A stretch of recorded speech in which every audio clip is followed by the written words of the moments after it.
Hello and welcome to Shoot the Shit, a podcast that tells the unfiltered tales of filmmakers' craziest production and on-set experiences. Because every shit situation on set makes a great story after. I'm Kristen, a director and editor. And I'm Taylor, also a director and editor. Today, our guest is Murad Peret, a creative director. Murad, welcome to the show. Thank you for having me. It's great to be here. So Murad and I know each other from working at a tech company called Roblox.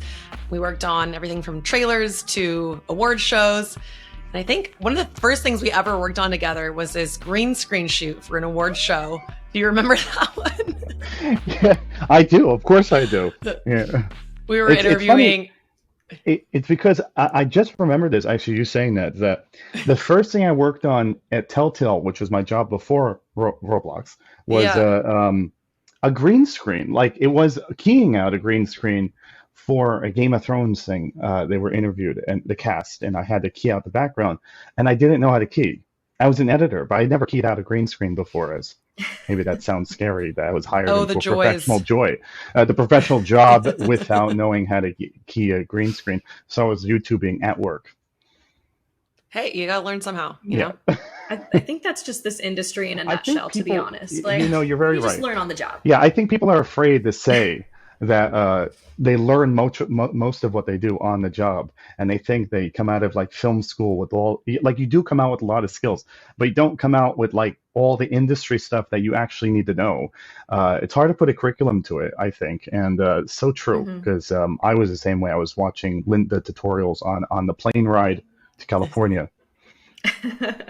Well, and the industry keeps changing, and the tools themselves change as well. And so I feel like very hard. You never stop learning. I'm a graduate of the School of Visual Arts in New York City, which it's a film school, and anyone who's been to film school knows they're as great as you make them out to be. But it was a wonderful experience overall. And I started out editing when I was in middle school. When I could get hands on any kind of technology that would allow me to edit, because I saw my football coach, also my reading teacher in middle school, he would edit the games, which looking back was like the most rudimentary editing, but it did tell me that I could do this if he can do it, because I used to think only people in Hollywood could do those kind of things. So I would plug whatever I could to get VHSs digitized into my PC so I can edit, and then that led me to my career in filmmaking. I always wanted to be a filmmaker or something similar, and then editing led me into my professional job. After film school, I would do a lot of freelance editing and shooting for various companies, and Microsoft being one of them. And how I did that is I had a friend at Microsoft that just asked me if I could help him do a couple projects, and that snowballed into my career today, leading me to Telltale, leading me to Roblox, and then eventually Riot Games. So that's how I got here, meeting Taylor along the way. And tell us a little bit about what a creative director does. That is a very good question. That's a very good question. What does a creative director do? I think that's very tailored to the company that you're working for. But overall, I would say, you have to, it's all about taste. I would say this a lot in hiring people too. It's like, it doesn't mean everyone has taste or bad taste, or it's just about what taste works for that company, I think, at the time. And so you're there controlling, craft, and trying to either, depending on the state of the creative team, or leveling up that craft, but bringing a cohesive vision and quality to the work you're doing, and trying to follow that strategy that's put before you in the best way possible. But I want to make sure I say that being a creative director on the corporate side, you're equally a politician than you are creative, because you have to convince everyone around you, despite you being hired for that job. We all been hired for, I'm sure people in this call have been hired for like a creative role, but a lot of it's like after you're hired, you're still trying to sell that vision through, even though you were hired for that vision. You have to convince those around you that this is the right direction. Or why? Because most of the time, at least in my experience, and everything I say is from my experience, most of the people around you, or at least a lot of stakeholders, are not necessarily creative. So you're showing them concepts that are in production, works in progress, proofs of concept, mood boards, all these kind of things that in order for them to fill the gaps, you have to be a good communicator throughout that process, so they don't hinder you up into the finish line. Because creative is a marathon, right? You would know, right? Everyone has that daunting. We have to show the rough cut. We have to show the string cut, and they're going to get this idea that how it's going to look at the finish line, even though it's uncolored, unmixed. It looks like garbage, but it's meant to just say that put a framework to things, and even then, you have to be a good politician, even in that stage. So you're as successful as you are a communicator. So that's what I would say as a creative director. It's always hard walking that line between showing something too early that someone who isn't creative has a hard time envisioning what that's going to lead to, versus too late in the game when it's too late to make changes. Yeah. That was, I think, one thing when we worked together that we were always trying to figure out where that line is. Yeah, there's a hard line. Yeah. And I think it's like you're a strategist in that perspective too, because I am a huge whistleblower on trying to keep creative in control over the content. And I would sometimes hold things into the finish line so they couldn't change anything. If I noticed that, the stakeholders, if anyone listens to this, they'll be like, we're never hiring this guy. It's just like, because once you build this working relationship with these people around you and you start to understand their personalities, how they work, what they're interested in, how they're going to like things or not, you have to be the strategist around that, those approval processes. And sometimes, you tend to hold things off for review because you need it to stay the way it is, and hoping that they're not going to ask you to everything is a high risk maneuver here. It's either you do it early and they don't get it, and then they ask you to change everything before you even show them something that's worth watching and taking serious in that kind of lens. Or you can wait until, try to make up excuses to why you're not showing something so that you can get it so close to the finish line that they can't change it anyway, which is then also super high risk. I've had to do both over my career, and you can take advantage of also the situation you're in if everyone is really, really busy and they can't check things. And, it sounds horrible too, but it is a part of the job. You have to maneuver these waters, and only time there's harmony is when you feel like everyone is really on board, but everyone is aligned and everyone trusts each other. I just never been a part of a team that's really been like that before. And I think it's kind of impossible, maybe on set because everyone's kind of reporting in this way, but in a corporate culture, it's a lot different. It's so much. Everyone is also career growth. Everyone's trying to, make it to some place in the company that they're looking. So it's a lot of politics that, you're dealing with. And some people just don't care if it's about the craft or not. It's about the bottom line or the finish line. So, it's and you don't get always along with those kind of people, and they have a lot of wrenches that get thrown into productions that you kind of have to maneuver and hope it still comes out the way you want it. Definitely. Yeah, I think your explanation of what a creative producer does was spot on. And I think you're totally... Okay, good. And I forget, were you saying that is there a bad relation to... I forget the start of that question. No, I you're rambled fine. off. No, you're good. I was just going to add to that and totally agree with you on the whole part of it being, corporate and just having to deal with people who aren't creative and proving that your creative vision is actually valuable and you do in fact have their best interest in mind when you're trying to create stuff. But I think a lot of people struggle with this ability to let go, especially when they have money on the line, their own personal money or their name on it. And it's just incredibly difficult. And I feel like that very often trickles down the line. So from the creative producer to the hired, whatever you have, other production heads there. And it just becomes unfortunately a jumbled mess a lot of the time, specifically in a corporate world. Yeah. But I agree with you that on set, it is a very different experience. There's a lot more camaraderie. It's like you're in the trenches with people and crazy shit happens in the trenches. So you got to kind of keep everyone's heads above water. So I totally get you on that one. Yeah. Something you said, at best interest in mind, is that's what's so odd about, I found, work, and I've been working corporate creative for over 10 years now, is that it feels like you're not on the same team sometimes. It feels like you're almost at odds. Oh, but 100%. Really, you are on the same team. Everyone is working toward, but you're a politician, it feels like you're in Congress, right? You're all on the same team at the end of the day, but you sometimes really just don't agree with each other. And I think people don't realize that just because you say you're a creative director or you're director of something, that you just say it and it just happens. I mean, there's always a bigger fish that you have to report, and it does feel like sometimes you have to like prove that you're on the same team and that you do have the same interests in mind. So I totally get that. Yeah, definitely. And speaking to having these, relations that necessarily don't work out all the time, working, in a corporate environment. Why don't we talk about that on set? Because I know you've had some interesting relations on set, and how did people get along, or how did they not get along in certain situations? Yeah, you have, before I went into the corporate full time, I was doing a lot of independent work throughout New York City, anything that I could get especially after film school, just to get my hands dirty with anything in production I could. Once you get your foot in the door, for one, like you take a job, I took a lot of shitty jobs too. And I took also then when I met like my professors at school, then I started doing producing work for their independent films. Everyone's making something.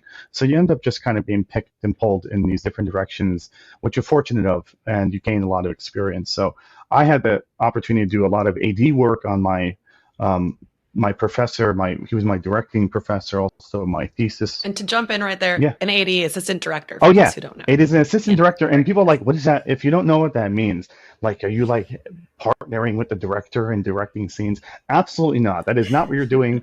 I know it's kind of weird, this assistant director title, when you think about it.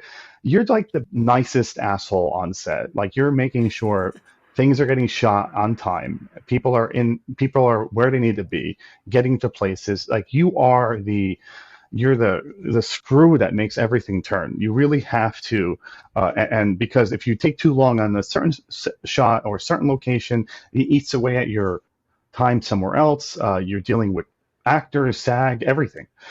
So it's you're ensuring that the director's vision is being carried out, even if that means compromising on certain things. Because at the end of the day, especially in an independent film environment where you don't have like these reshoots and all that kind of stuff with these unlimited budgets, you really have to be particular. You really have to be strategic. So, and then a lot of the times you are a mentor. You are a brother, sister, father, because everyone complains to you too. When someone did something wrong, or someone wasn't nice to someone, I would imagine, at least from when I was more on set than it was in corporate world, is that they would always come to you for these problems.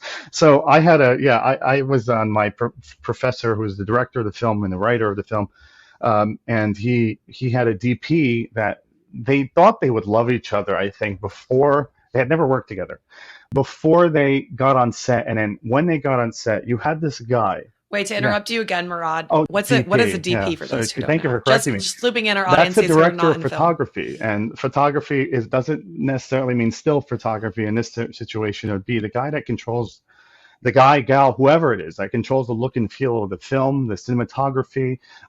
He could be way more heavy-handed with that than the director, depending on how the director is, if he doesn't really have a vision or for cinematography. Or you can have a director who's very visual and knows the kind of shots, and then you have the director of photography who kind of carries out that.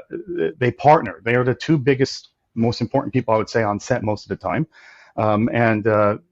They also have to get along, and that's why you'll see, if you look at IMDb pages, a lot of directors work with the same DPs because they vibe with each other. They have a similar palette. They understand each other. It's actually so important when you have that good professional bond with a good DP. So that's that person, and you also, like I said, you need them to get along. And when they don't get along, that causes a lot of problems on set, because you can't function without these two getting along.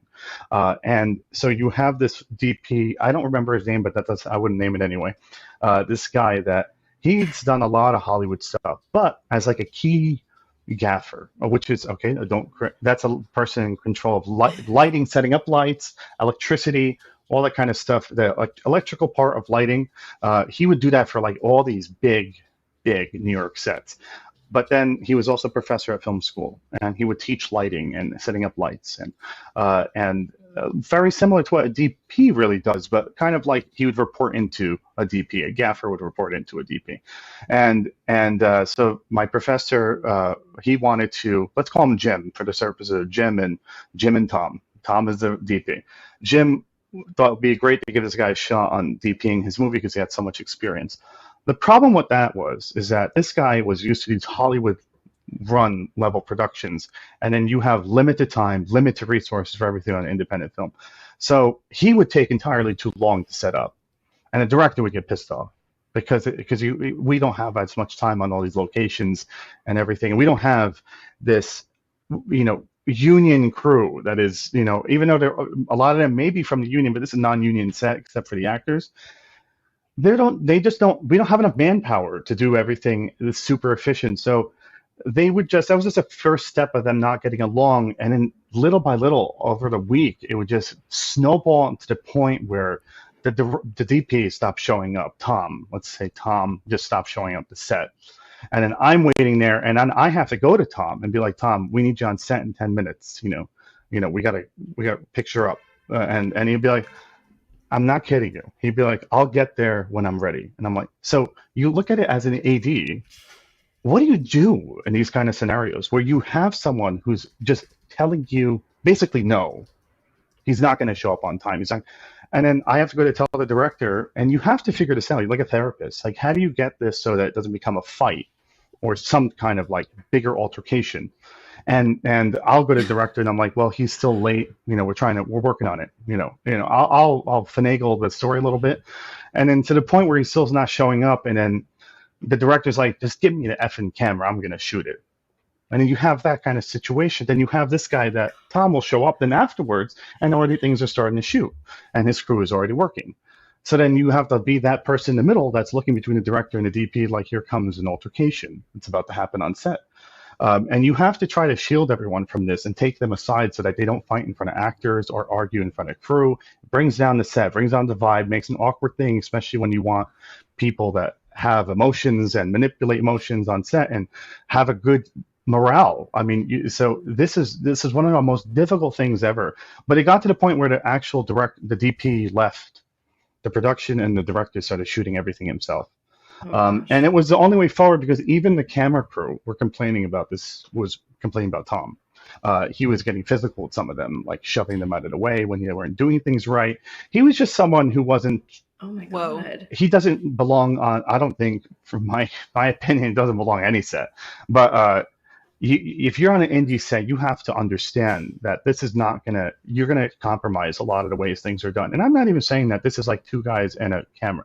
There's a full crew. There's an AD, there's a production manager, producers, makeup, just everything. It's an indie set, but they're not union people that have maybe like 10 years of experience doing things, and they don't necessarily know you. So you have to just realize that it is a kind of a family and independent movie. You really have to wear multiple hats and dig your heels in. So it was funny story to tell afterwards. It wasn't necessarily a great story to tell while you're in. I think it was in a snowy mountain. I don't remember. Maybe somewhere in New York, and we literally drove up, and we were like waist deep in snow for some of these shoots. And when you have all this going on, and you're waist deep in snow, and you're lugging equipment across the mountain. You need everyone to get along. Everyone needs to be happy and love each other, or there's no room for error here, and it becomes a serious problem. No kidding. That's so particularly difficult. And I'm thinking just from the perspective of being on that camera team, because I would imagine them not wanting to like oddly pick sides, like I feel like in certain cases you're like, okay, who do I report to? Like, do I report to the DP on the call sheet, who I'm technically working under? Or do I like listen to the director who's like pushing us forward? Yeah. Who do I go with to not like ruffle further the feathers of this bird that is squawking and freaking out? Terrible analogy. Hit it on the head. Yeah.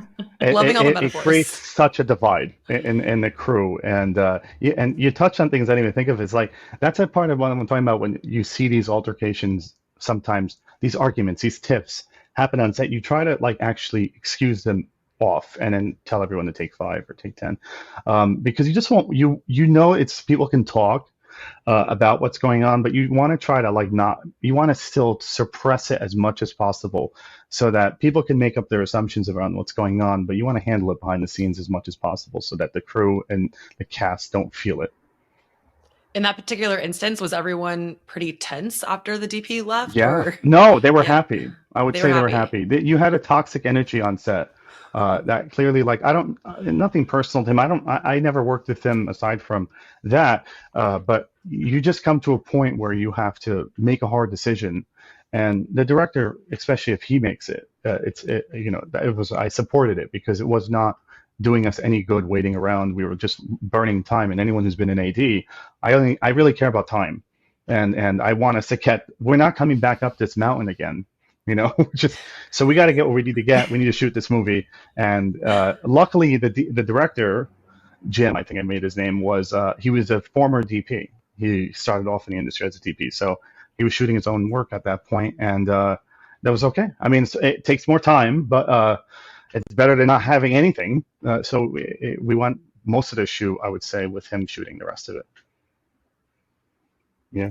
Well, sometimes you gotta just kind of pivot and make do. Yeah. I feel like that's kind of the spirit of filmmaking. Yeah. Something always kind of something happens. That's indie filmmaking. Yeah, you just gotta make do and move on as best as possible and hope for the best outcome. Chaos management at its finest. That's an AD for you. Chaos management. That's a good motto. That's what we were taught in film school. We had a whole segment on chaos management. That must have been like a producer or production management class. Yes. Or AD class. Yeah. It gets wild. It gets wild. Well, should we segue into our next story? I think you had mentioned shooting underwater, which sounds like it could come with its own sense of chaos. Sure. And I hope this is like super helpful to anyone that's like kind of coming up in the industry. And I want to preface that I have these AD experiences, all that kind of stuff, because I was taking any job that came towards me. But I also identified the jobs that everyone needed most. So sound mixing, AD, like everyone really needed these jobs, and it allowed me to get on a lot of sets, and allowed me to like segue into meeting my thesis advisor, who was Jim, the director on this last film I just talked about. And this was before any of that happened. And I was doing a horror film because I liked horror. I liked doing psychological horror, which was, if anyone went to film school, it was like the most poo-poo thing to look down upon as anyone doing horror, which is kind of ironic considering how many big blockbuster directors came from horror. But I did that. I wanted to adapt a short story that I had read into a short film, and part of this was revolved around a frozen lake and falling into a frozen lake. Which for a thesis film, I'm like, well, I got to change that part. I'm like, that's going to be impossible to shoot. And I'm very much a pragmatic type of director. I don't want to bite off more than I can chew. But you're probably wondering then how to shoot at the pool. My professor was like, you got to do it. Super New Yorker. He's like, you got to do it. It's like, that's the wow factor of your film. That's going to be the big set piece of the movie. You have to do it. And I'm like, I don't even know where to start. I've never done this before. Well, he's like, you'll figure it out. He's like, you always do. And it's ironic because Maria also would say that to me, Taylor. You'll figure it out. Maria, back from Roblox. Yeah. Maria, I don't know how I got this reputation, but I did figure it out. But there's so much that I didn't figure out when I was there too. So there was a part in the movie that someone falls through a frozen lake. And we have to now shoot underwater, but also it's a frozen lake. So things you have to think about, which is the art department will help you, which I didn't have an art department ever before. So this was all new to me, of having an art department and what the responsibility is like. Well, when you're shooting underwater, what's on top of the water? Is it ice? Well, how are you going to show ice, right? Because if they fall through and you're showing just a little bit of a low angle and you see the top, you see the surface of the water, well, if there's no ice floating there, it won't look genuine. So like things like that, how do you make ice, and where do you go to shoot? So we were looking around, starting our producer, my production manager, we're trying to find things, and we figured out Boys and Girls Club. Boys and girls clubs, these community centers like YMCA and stuff, these nonprofits, they would have pools, indoor pools, and you can rent them out. And it would be very common actually to rent out, which I didn't realize at the time. That a lot of people would come and shoot in these pools. So I found a local boys and girls club, and I asked them about shooting there, and we went through all the paperwork. There's a whole bunch of paperwork for people who don't realize you can't just go to these locations, especially when you're shooting out underwater. You have to then sign away all these liability forms. There has to be lifeguards on set. All these things that when you're writing and it's a great idea, and then you start to unpack how this is going to get done, and the price starts to go higher on all of it, right? You need all these people on set for safety. And of course, we didn't want to skimp on the safety. That was very important. So even at scuba divers, I mean, I was investing in this because if I said, well, if I'm going to do this, I'm going to do it right, and I want to make sure we do it right. And we had an Indiegogo campaign, so I had money to invest in this set piece, and we got all our ducks in a row. We also had to get an underwater case for the camera, like all this kind of stuff that you just don't realize when you start talking to the DP about it. And then in addition to that, you have to the sides of the pool need to also not look like a pool. They have to look like they're nothing. They have to look like they're going into. So how do we do that? So let's start. I don't know. Like I'm unpacking this all with the team, and we're trying, and it takes a lot. And you realize that's why you probably would have another unit that focus just on this, and a unit meaning that like a parallel crew that would be working just on the logistics of this, and maybe even start shooting it before the director would come. So we didn't have that, right? We're indie film, we're a thesis film, we're all one unit. So we realized that we had to buy all this kind of set design too. We bought all these sheets, black sheets from, I don't know, like Bed Bath & Beyond or somewhere, cheap ones. We tried to get them donated, any kind of black tarp sheets, blankets, whatever we could, rather than me buy all these new 100, 500 thread count, whatever that you're going to get at the supermarket or, like a home furnishing store. I don't want it because I'm going to just put it in a chlorine pool and ruin it. So we were just trying to get everything we could. So we got all these like blankets and sheets all over the place. And we got scuba gear. We got a certified scuba diver. Luckily, one of the people on the camera department was a certified scuba diver, so for camera. And then we went to location. Well, we also I had not only this one, I had kids involved in this too.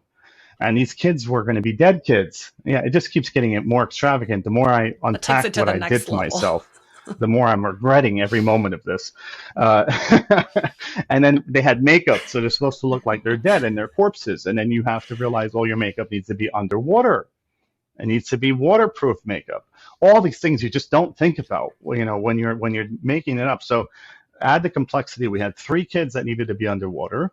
We had this woman that was the main antagonist of the piece that she needed to be underwater. They all needed to be in regular clothing while doing this.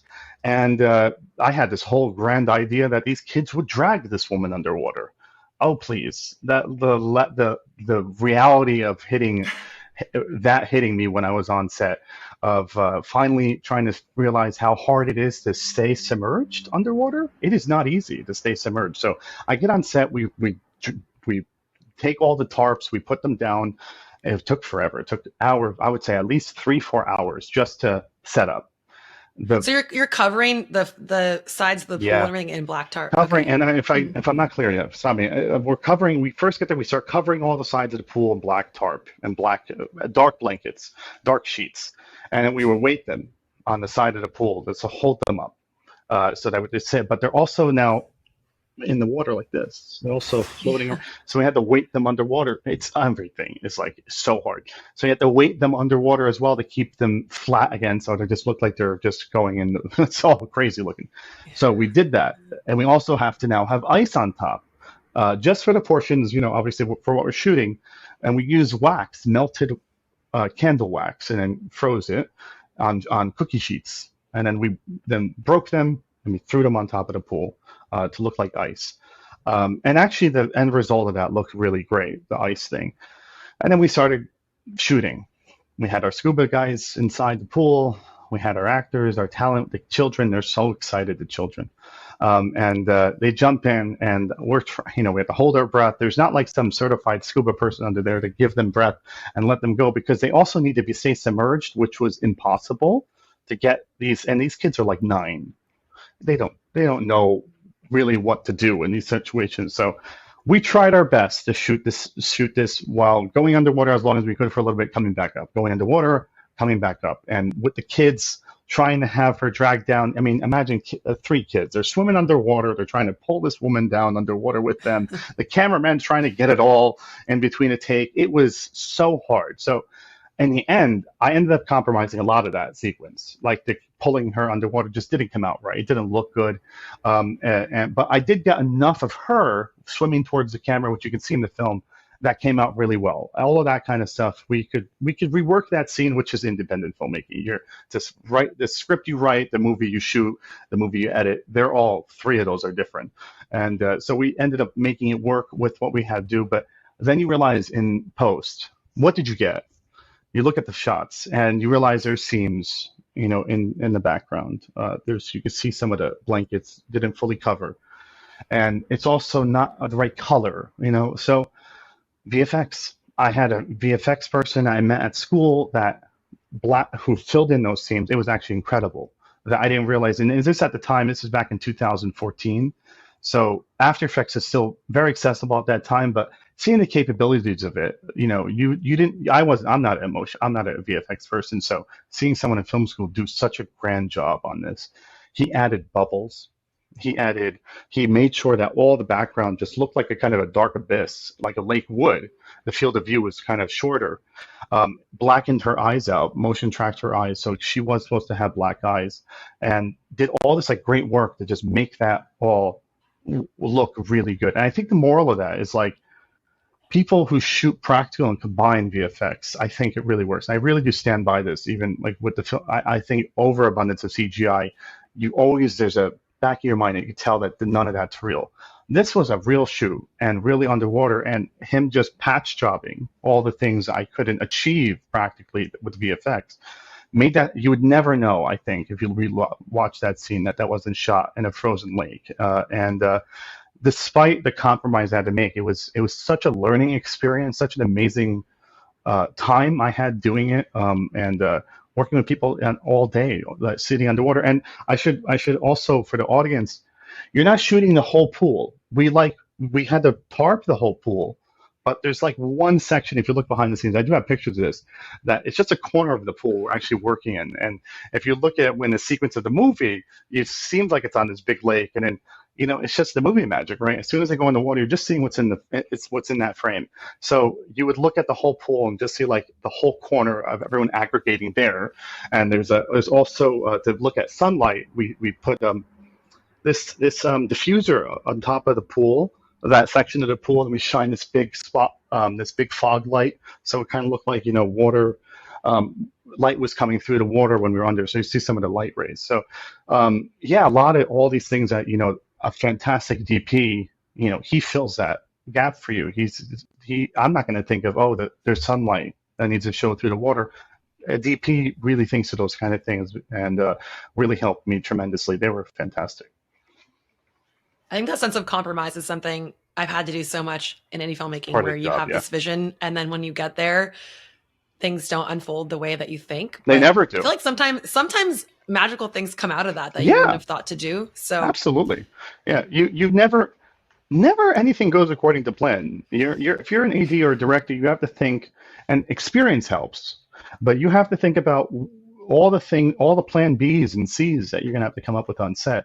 And if you really have a vision, it's easier to do that than people think. I think it does add like a little flavor and nuance to everything you shoot. Yeah. So again, Murad, were you diving under for each shot and coming back up so you could see what was going on, or were you watching from above the water? I was watching above the water, and there's a picture of me actually doing this too, showing her how to maneuver her hands and stuff, because I realized like I can't stay afloat the whole time and talk and then water going in my mouth. Like, you should be dragging her down. Yeah. So I thought not that I didn't want to be wet with all the crew, but they're saying it's better if you stay above the water and just give direction from there. So no, I never went underwater. But my hand makes a cameo where I'm one of the hands that pulls up one of the children for rescue. So that's the best I could get. My hand made it into the movie. So you can add hand acting to your resume as well. Featured hand. I mean, it sounds like you had an amazing crew to work with. Yeah. I mean, it clearly wasn't easy, but Oh no, yeah. you obviously got some beautiful shots out of Very it. important to have a crew. Most of my crew are like my freshmen and sophomores. I used to be a teacher's assistant. That's how I met my thesis advisor. It's funny, I never had him as a professor until after I was assigned to him as a TA. And then all those students that were on my camera crew, they were my best students from class. And freshmen are so excited when they come into school, and you can identify which ones are like really in it for the right reasons, or not just in it because they think they're going to wave their degree in front of Paramount and say, I now can direct Transformers. Like, it's not going to happen That's that way. adorable if they ever Yeah, they thought really, that. some Oh my really do gosh. believe that. And I had these freshmen, it's funny, most of them were actually like exchange students, and they were just fantastic. They were so driven, so motivated, so excited. And my DP, I'd met him as a assistant director on another independent, not my movie, and I loved working with him. Such a great guy. And I asked him if he would do my thesis film, and he had done like really good stuff. I didn't think he'd say yes, but he just was a good friend of mine at that point, and he's like, yeah, let's do it. And he was so tremendous. And this is why I say it's so important to like really know your crew well. It's like he knew all his crew were going to be freshman film students, but he was so excited about this because like he would be up early, like teaching them about what he's going to be doing and like the different aspects of the camera, the lighting. And I didn't ask him to do any of that. And they were like just thrilled and absorbing all of it from this guy that was like clearly a very seasoned independent New York film DP, I should say. And that helped the camaraderie of the team, because they could tell that his name was Zach. They could tell that Zach was very he cared about his crew, and he cared about them feeling like they knew what they needed to do, and they could ask him questions. And if you have that type of camaraderie in your camera team, they're more willing to do things for the production, or suggest ideas, or just deal with the trepidations and the trauma of an independent film set that it can be sometimes. Yeah. Indeed, the trauma, for sure, trauma. Yeah. That's that set that they gave me the cake for, which made me very emotional. Maybe three quarters into the production, they made this big sheet cake, and it was a piano on it, because my film was all about this haunted piano kind of thing. And that's cool. And it had this big piano keys, and they presented it to me, and I was really moved by it, because I'm thinking they absolutely hate me for working 12 hours a day. 14 hours. We had a blizzard that hit set one time. We had the underwater shoot. This is the same movie. So it was a lot that they were doing, and I'm one of those people that's super empathetic about people working for me, and so when they got me this cake, and there's this picture too that they took, I was very excited, because it really did feel like we were a family. You're living together for like 2 weeks. You're every day for like 12, 14 hours, and then you take a nap basically and wake up and do it all over again. So you have to get along. It's truly an experience that, despite all the craziness, I loved it. I loved every minute of being around them, and we still talk about it today. Some great stories that came out of it, that's for sure. Yeah. So we talked to you earlier, and you mentioned some other stories involving working with some wildlife. Did you want to tell us a little bit about that? You can talk about nature and wildlife, or Mother Nature too. Yeah, I mean, so when I was shooting that film, this was actually the film where the director and DP did not get along. And at this point in the production, though, the DP had already left, which is hilarious. I mean, we were like in the middle of nowhere, and then he just left. And then I'm like, this is, how do you work like this? The DP just left the movie, and he left it in like the first quarter of the production schedule. So majority of this film was going to be shot without a director of photography. So there's a lot to take in. We did a location move to this farm, and it had a whole bunch of cattle and cows on. It was a beautiful location, like sprawling green hills, and it's all practical. So we're marching up this hilly this grass hill onto this farm, and I don't even remember why we were there. I don't remember what part of the story required us to be on a farm, but that's not my job. I'm just the AD, and we needed to shoot with a cow, and these cows are not trained. I don't know if you could train a cow, but these cows were definitely not trained. So we had to shoot next to a cow, but then there are a whole bunch of other cows that are just around, and when you have these other cows kind of just walking around and you're trying to shoot something, they they just want you for food. They think you have food in your pocket or something, and they'll come up to you, and because they associate human beings with food, like meaning that these are our providers. If they come around, I mean, the farmer's not out there just hanging out in the grass in the field, sometimes just hanging out with the cows. I think they just assumed we all had food, and like, wow, look at all these humans. They just came. They must all have food. They were looking for the crafty. They were like, "Where are the granola bars? Give me a cup of coffee." Yeah, exactly. And so they'll come over, and then while we're shooting, and even if we're using sticks or on handheld, it's sticks or tripods, and this cow would come over and keep gnawing at the jacket of the cameraman in the middle of a take, and I don't know what to do. I really don't know how to tell the cow to stop, and he's like, just stop. He's like, he keeps, and his tongue is super long, and they're like, he'll just go up and lap the hand, and then you can't move a cow either. Like, what do you do? This is one of those situations that I'm always like, I'm going to encounter something I can't solve. This was one I really, a most weirdest story, right? That I can't solve was like, how do you tell a cow to stop eating the camera department on set? And we would just keep moving and shifting away from the cows, like whatever cows were biting us at the time. When I say bite, they weren't biting violently; they were just looking for food. So, or they're just slobbering on jackets.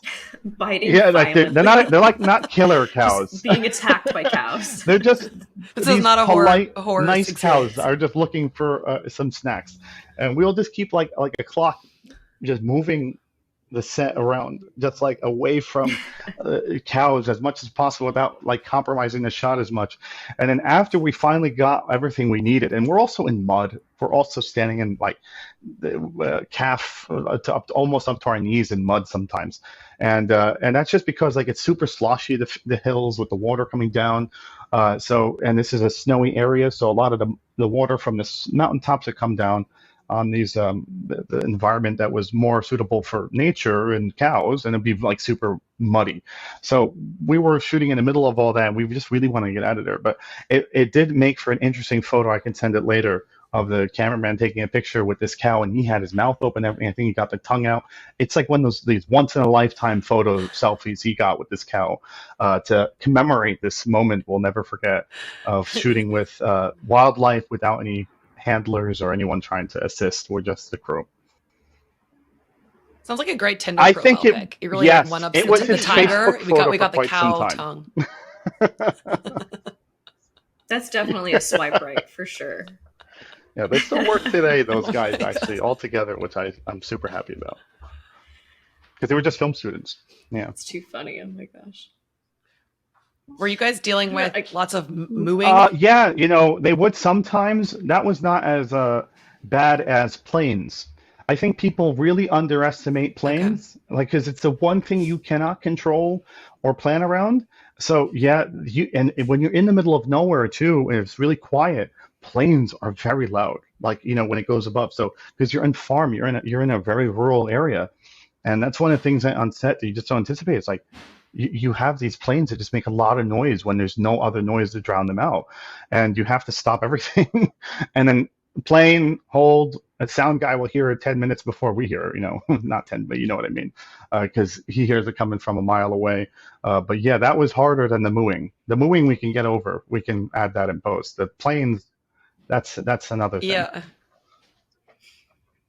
In documentary, I feel like the plane always comes in that course. moment of the interview where they're just saying that like really heartfelt thing, and you're just like, yes. And it's in that moment you realize how much air traffic there is that we just don't pay attention to. Yes. It's constant. And if you ask them to restate the line, it just never hits the same as absolutely. that first time. Especially when in doc said filmmaking. That's important to get the candid as much as possible. Yeah. Kristen, what were you going to jump in with? Oh, I was just going to say, like, in my limited cow experience, I wouldn't expect them to be like super friendly, just like right off the bat. So you guys must have smelled good. Yeah, Like they I think it honestly was must have smelled maybe, that and crafty. I it don't could be know. that he had a snack in his pocket, and I don't remember. But I think it's also because he's like it's the middle of nowhere. I think they don't get humans around them a lot, so maybe they're just a little. I thought they'd be more You're standoffish, just but this they were very anomaly. Yeah. friendly. Yeah, they want to be a part of the action. Wow. Well, with that, I think we will close out. And I just want to thank you for sharing your stories. Is there anything you're working on right now that you want to share with people? Where can people find you? You can. I do have a website. You can check out my website. It's my first and last name .com. MURADPERET.com. Or you could reach out to me on Instagram or LinkedIn, whatever. I always love talking to people if they like to talk about this side of the production or trying to break into creative, even on the corporate side. So yeah, I'm currently working at Riot Games. I'm doing more of an operations thing with them right now. I work as a global content publishing operations. So trying to make their pipelines for global distribution more efficient. It's a little different than what I'm used to because I typically build up an operations arm of creative because it's required to do your job. And there was just an interest of bringing like a lot of creative context to that in my current role, which I really enjoy. It's an opposite side of the spectrum. I definitely will go back into creative because I live for that lifestyle despite the stress. I think that'll be in the future cards for me for sure. Well, thank you so much, Murad. It was such a pleasure talking to you and hearing your stories. That's it for this week's episode of Shoot the Shit. Thanks for joining us. You're welcome. Thank you so much. It was an honor to be here. Join us for the next shit show. Subscribe here for the full version of this episode. And remember, when it gets tough on set, it'll make for a great story. No longer